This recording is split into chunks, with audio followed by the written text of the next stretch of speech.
امام بخاری نے بھی کتاب کا آغاز کتاب الوحی سے کیا ہے۔ کتاب الوحی سے ابتدا میں کچھ باتوں کی طرف تنبیہات ہیں۔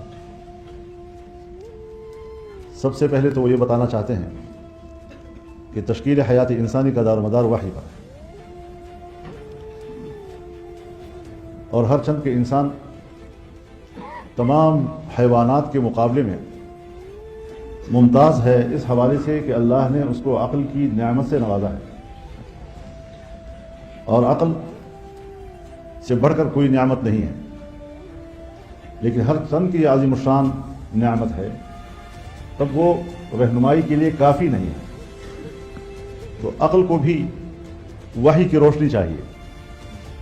جس طرح ایک بینا آدمی اپنی بھرپور بینائی کے ساتھ اگر اس کو خارجی روشنی نہ دی جائے، رات کی تاریکی ہو،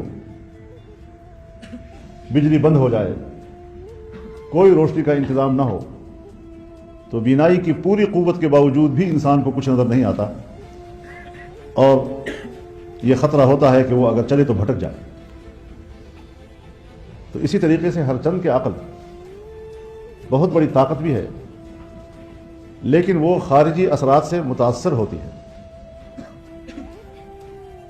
محبت کا غلبہ ہو جائے تو عقل مغلوب، غضب کا غلبہ ہو جائے تو عقل مغلوب، آدمی وہ حرکتیں کر جاتا ہے کہ بعد میں سوچتا ہے کہ یہ کیا ہوا۔ شہوانی خواہشات کا غلبہ ہو جائے تو عقل مغلوب۔